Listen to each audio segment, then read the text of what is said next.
Class 12 P block structures.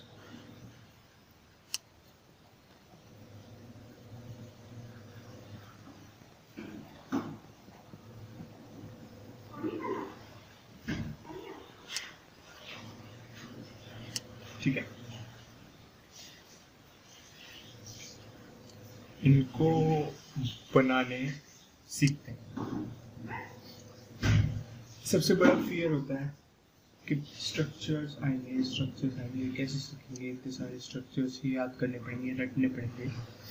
जो structures इस video में बनाऊंगा सिर्फ वो ही उनमें से भी आपके स्ट्रक्चर्स आएंगे। यही को ध्यान से देखना है और एक और बार प्रैक्टिस करना है। सिर्फ लिखते जाना ये नाम स्ट्रक्चर और फिर ब्लैंक पेपर पे खुद बनाना। ओके, सबसे पहले फॉस्फोरस के ऑक्साइड्स। सो PCl3 का स्ट्रक्चर। PCl3 कैसे बनेगा?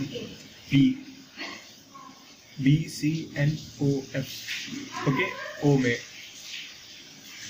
में आता है ना P, तो P में कितने होंगे? 6 नहीं, O में होंगे, P में वैलेंस इलेक्ट्रॉन्स होंगे 5 होंगे, तो 3 तो Cl ले लिए, 2 बचे, मतलब एक लोन पेयर होगा। तो इसका स्ट्रक्चर बनेगा Cl Cl Cl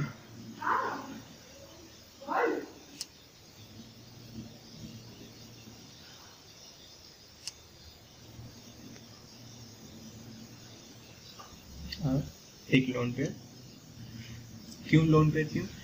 2 electron, 3 4 5। Phosphorus के वैलेंस शेल में 5 इलेक्ट्रॉन होता है। ठीक है, PCl5 का कैसे बनता है?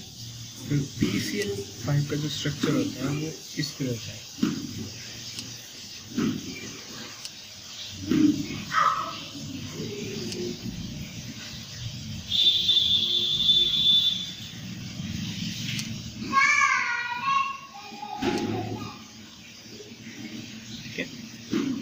ये वाला स्ट्रक्चर ऐसे। अब इन दो, ये जो Cl बॉन्ड है और ये जो Cl बॉन्ड है, इन दोनों में फ़र्क क्या है?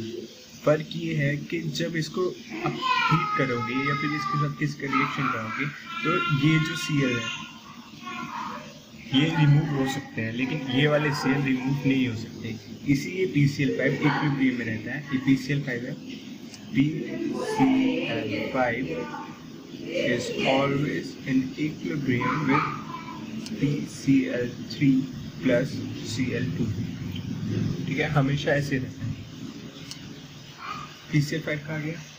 अब ऑक्साइड्स ऑफ फॉस्फोरस मैंने आपको बनाने सिखा दिए थे मेरे दूसरे लेक्चर्स में। Trick to make oxides of phosphorus. So वो ले लूँगा। ऑक्सी एसिड्स ऑफ सल्फर ले लेंगे। सल्फर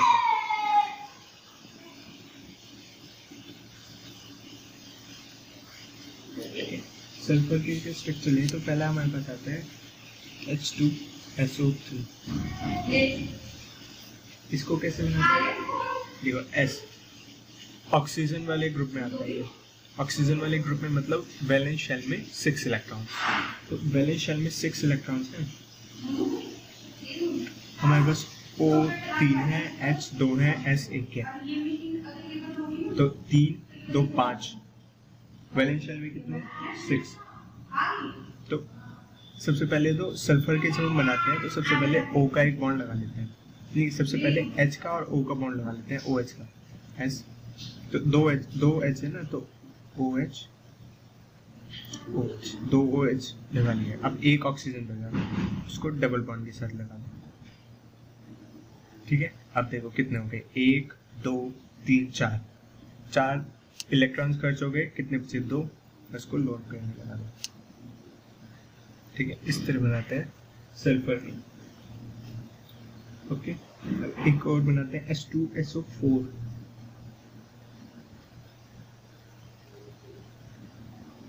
देखो 2 H है। सबसे पहले तो H खत्म करो। सल्फर के केस में, फॉस्फोरस के केस में ऑक्सीजन खत्म करनी चाहिए।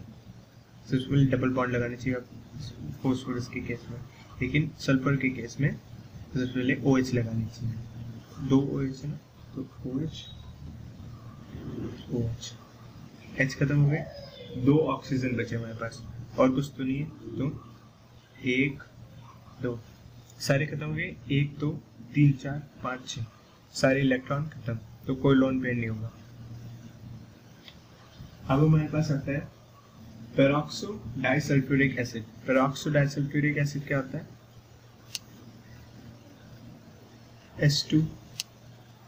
H2OH। पेरोक्सो डाइसल्फ्यूरिक एसिड बोलते हैं इसे ऐसे क्यों?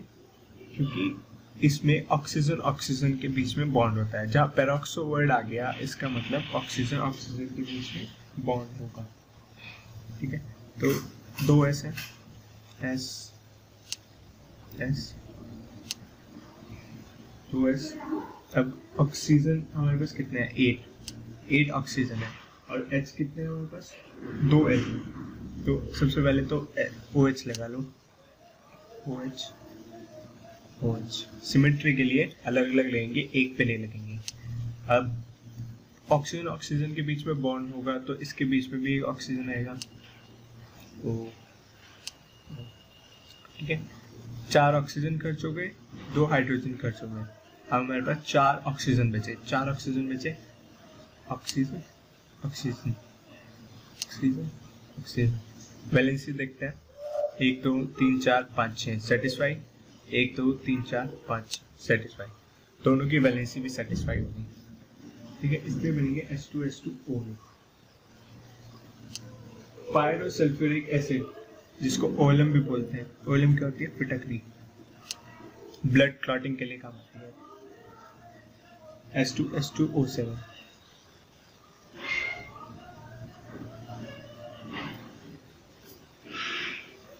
H2O7 O7 है, तो इसका मतलब S बीच में सिर्फ 1 ऑक्सीजन। अगर 8 हो तो बीच में 2 ऑक्सीजन, 7 हो तो समझ लो बीच में 1 ऑक्सीजन लगेगा, ठीक है। अब 2 OH सिमेट्री के लिए अलग अलग क्या क्या बचा हमारे पास? 4 OH बचे, और 4 O बचे, H खत्म कर दिए, S खत्म कर दिए, तो O हो गया कंप्लीट। इससे बनेगा H2O7। इसका नाम है पायरोसल्फ्यूरिक एसिड, ओके। अब हमारे पास क्लोरस एसिड आते हैं, hypochlorous acid, chlorous acid, chloric acid, perchloric acid. इनके स्ट्रक्चर कैसे बनते हैं? सबसे पहले हाइपोक्लोरस एसिड HOCl, ठीक है। इसका नाम होता है हाइपोक्लोरस एसिड। तो Ca तो सिंपल होगा आपका, HOCl, ये होता है हाइपोक्लोरस एसिड, देख रहे हैं ना, ठीक है। फिर आता है क्लोरस एसिड HClO2। अब देखो, Cl के बाद जितने O हो उसे एज्यूम कर लो तुम, वैसे होगा नहीं इस स्ट्रक्चर में, क्योंकि एक O पीछे ले आओ, H के पास लिया, जितने भी O हैं एक O पीछे ले आओ, तो ये हो जाएगा HOClO। तो अब हम स्ट्रक्चर बनाने में इजी होगा, HOCl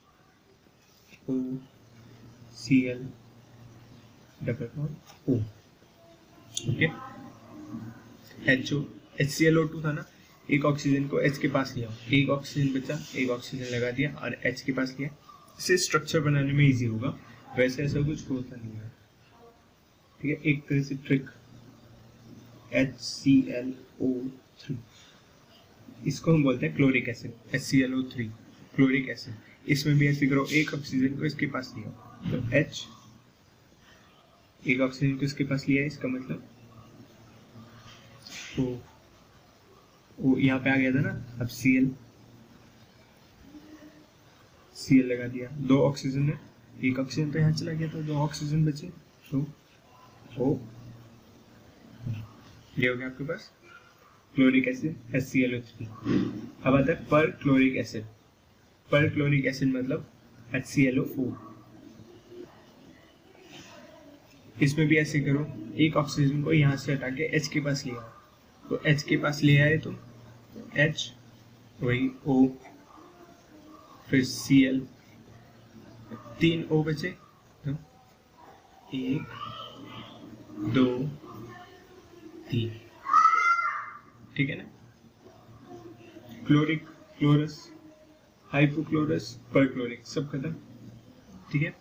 मैंने सारे ग्रुप्स के पूरे प्री प्रॉप के स्ट्रक्चर इन्हीं स्ट्रक्चर में खत्म कर दिया। आपको कोई रटने की किसी बुक से करने की जरूरत नहीं है, इन्हीं में से आएंगे आपके स्ट्रक्चर, ओके, ठीक है। अब आपके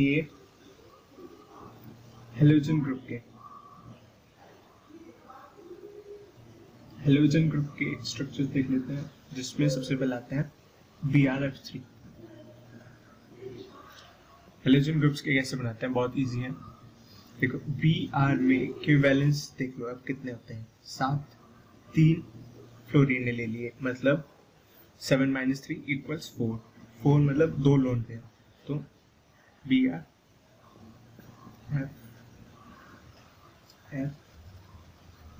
F 2 लोन पेयर बचे, 1 2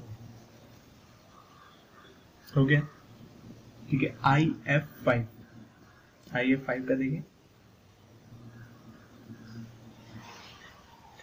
IF5 का देखिए तो I में 7, 5 फ्लोरीन ले लिए, बचे 2, 1 लोन पेयर लग जाएगा। अब हमें इसकी सिमेट्री देखते हैं कि इसकी कैसी सिमेट्री रखें ताकि ये स्टेबल रहे, ओके। तो उसमें थोड़ा अगर नहीं किया हुआ है तो थोड़ा दिमाग लगा के करें, ठीक है। I 4 तो ऐसे लगा दो, 5 वाले के केस में F, ये बन गया आपका स्क्वायर प्लेन, ठीक है। अब हमारे पास 1 फ्लोरीन लगाना है और 1 लोन पेयर, 4 5 6, ठीक है। तो ये फ्लोरीन लगा दिया, 1 लोन पेयर, ये हो गया आपका IF5। अब इनर्ट गैस में ज़ेनॉन आता है, देखते हैं XeF2 का कैसे बनाते हैं। ज़ेनॉन पढ़ा होगा कि ज़ेनॉन ने भी कंपाउंड्स बनाने शुरू कर दी, मतलब कंपाउंड्स तो पहले से ही बनाता था, लेकिन हमें मिल चुके हैं ज़ेनॉन के बनाए हुए कंपाउंड्स। तो ज़ेनॉन इनर्ट होने के बावजूद भी कुछ कंपाउंड्स बना लेता है।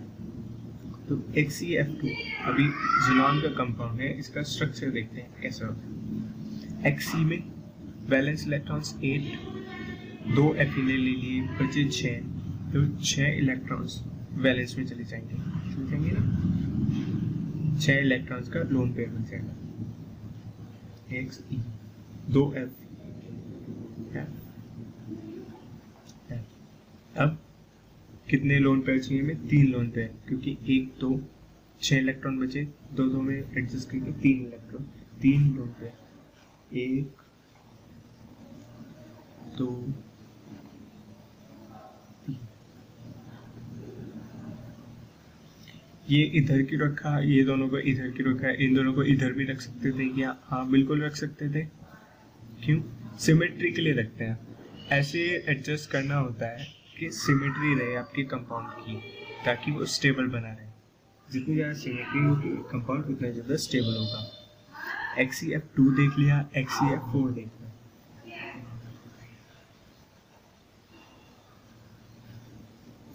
XeF4 को देखें, Xe 4 फ्लोरीन, तो मैंने बताया था सिमेट्री के लिए स्क्वायर प्लेन बना दो, सबसे अच्छा है।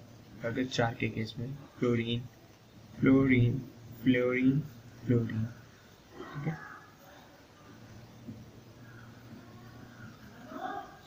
2 लोन पेयर बचे, क्यों 4 चले गए, 2 लोन पेयर बचे ना, तो 1 लोन पेयर, 1 लोन पेयर है सिमेट्री के लिए, ठीक है। ये बन गया आपका XeF4।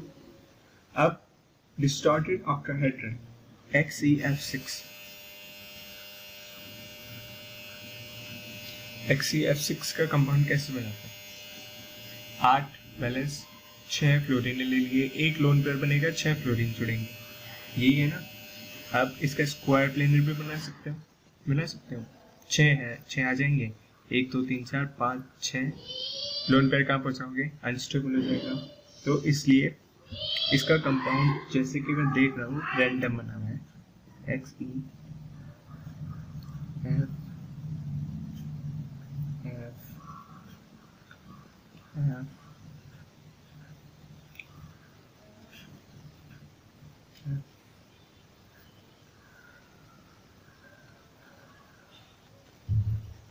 ये XEF6 का XEF6, ठीक है। इसका रैंडम स्ट्रक्चर बना हुआ है, स्टेबिलिटी के लिए हो या इसका ऐसा ही स्ट्रक्चर है, ठीक है, क्योंकि इसमें देख के भी पता नहीं चल रहा, तो शायद स्टेबिलिटी इसके रैंडम उसमें की पहली भी हो। इसको ऐसे ही याद कर लो, XEF5, XEF2 देखा, XEF4 देखा, XEF5 देखता है।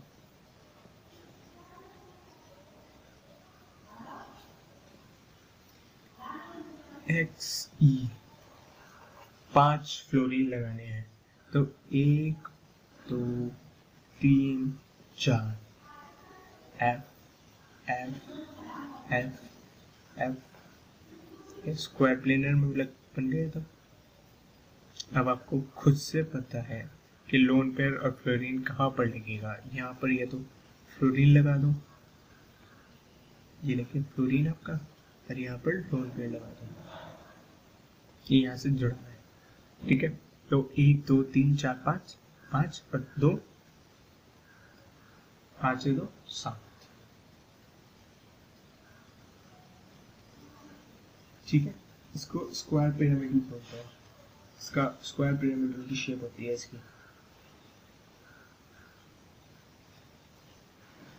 अब नेक्स्ट देखते हैं XeO3, XeO3, XeO3 में क्या होगा, ऑक्सीजन को डबल बॉन्ड चाहिए अगर इंडिविजुअली कनेक्ट है, अगर एक ही उससे कनेक्ट है, मतलब एक ही साइड से कनेक्ट है मान लो, तो Xe 3 ऑक्सीजन, 1 2 3 ऑक्सीजन, और ये आपका लोन, ठीक है ना। 1 2 3 4 5 6 7 8 होगी पूरे। XeO3 का आपका ऐसे बनेगा, ऑक्सीजन जब लेगा, अगर एक के साथ, अगर यहाँ से भी कुछ लगा होता तब सिंगल बॉन्ड होता, लेकिन अगर एक ही साथ लगे तो हमेशा डबल बॉन्ड लगता है, ठीक है। अब आपके कुछ मॉलिक्यूल्स आते हैं, सिलिकॉन के, मिथाइल के, पेरोक्सोमोनोसल्फ्यूरिक एसिड। सबसे पहले हम NCH3 होल थ्राइस मॉलिक्यूल लेते हैं, नाइट्रोजन मिथाइल कुछ भी ले लो, NCH3 होल थ्राइस, बहुत सिंपल। N में वैलेंस कितने होते हैं, 5, तो N के हमें वैलेंस 5 रखा, N के हमारे पास वैलेंस 5 है, 3 तो CH लेगा, मतलब एक लोन पेयर होगा। तो इसका कंपाउंड याद रखना ऐसे बनेगा, CH3 CH3 CH3 और एक लोन पेयर,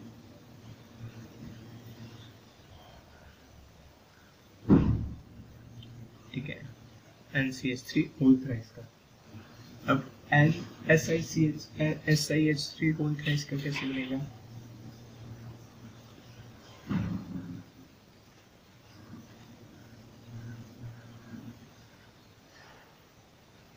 इसका भी ऐसे बनेगा, नहीं इसका ऐसे नहीं बनेगा, इसमें आपका थोड़ा रेजोनेंस आ जाता है, ठीक है। रेजोनेंस का मतलब देखो, मैं स्ट्रक्चर बना के समझता हूँ।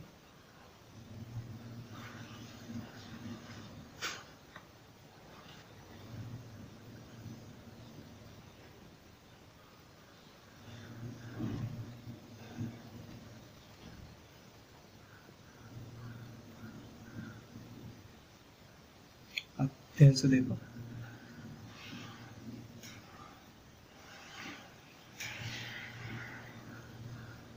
इसमें आपके पार्शियल डबल बॉन्ड भी आ जाता है।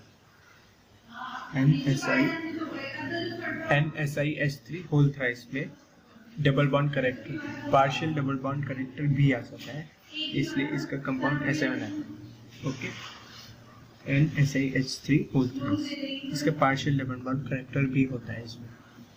ठीक है, अब आते हैं पेरोक्सो मोनोसल्फ्यूरिक एसिड। इसका सिर्फ स्ट्रक्चर बना लेता हूँ, रट लेना।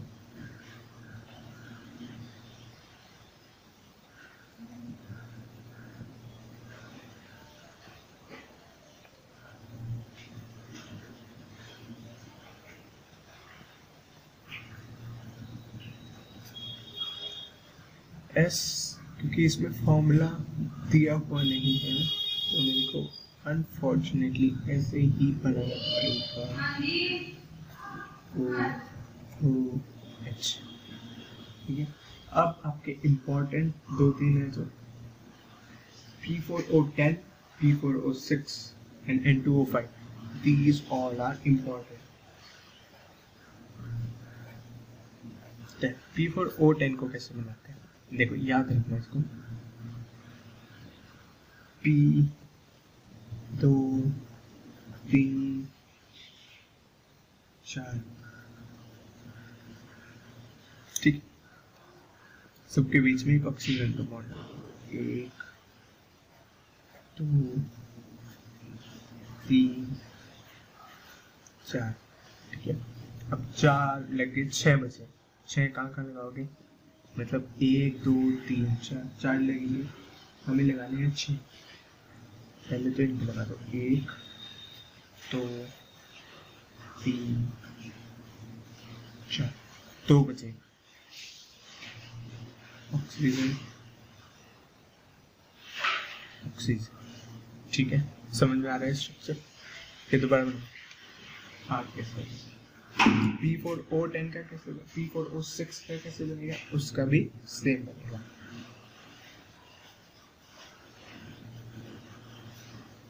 P4O6 का भी सेम बनेगा, 1 2 3 4, ऑक्सीजन ऑक्सीजन ऑक्सीजन ऑक्सीजन, ठीक है। और ये ऑक्सीजन, ये ऑक्सीजन, ठीक है। ये आपका P4O6 का N2O5 का बनाते हैं N 5 है या फिर 7 है तो एक बीच में आ जाता है। 5 ऑक्सीजन है ना, एक बीच में आ जाएगा, वो 4 बचे हमारे पास। तो स्टेबल करने के लिए O ठीक है। रेजोनेंस में इसके 2 स्ट्रक्चर बनेंगे, लेकिन अगर पर्टिकुलर देखा जाए तो इसका N2O5 स्ट्रक्चर ये बनेगा। फिर IF3 बताते हैं, IF3 नहीं बताया, IF3 का स्ट्रक्चर कैसे बनेगा, बहुत सिंपल है, खुद सोचो। I में 7, 3 F ने ले लिए, 4 बचे, तो सीमेंट खुद दिमाग लगा के सिमेट्री की तरह बना दो, जिससे सिमेट्री ज़्यादा हो, मतलब जितने एक तरफ उतने ही दूसरी तरफ भी हो। F 2 लोन पे, ठीक है। ये हो गया आपका IF3। BRF3 बता दिया, XeF4 बता दिया। और ऑक्सी एसिड्स ऑफ सल्फर मैंने दूसरे लेक्चर में बताए हुए हैं। अब आप इन सब लेक्चर्स को ध्यान से एक और बार देख लो, या फिर खुद बनाने की कोशिश कर लो, बुक उठा कर देख लो प्रीवियस ईयर की, या फिर कोई भी, सब इन्हीं में से आया हुआ है, सारे structures I have covered up. So hope you like the video. Please subscribe to the channel for more upcoming educational videos. And educational videos, I mean information in every respect. It will be benefited to you. So please subscribe to my channel. Thank you.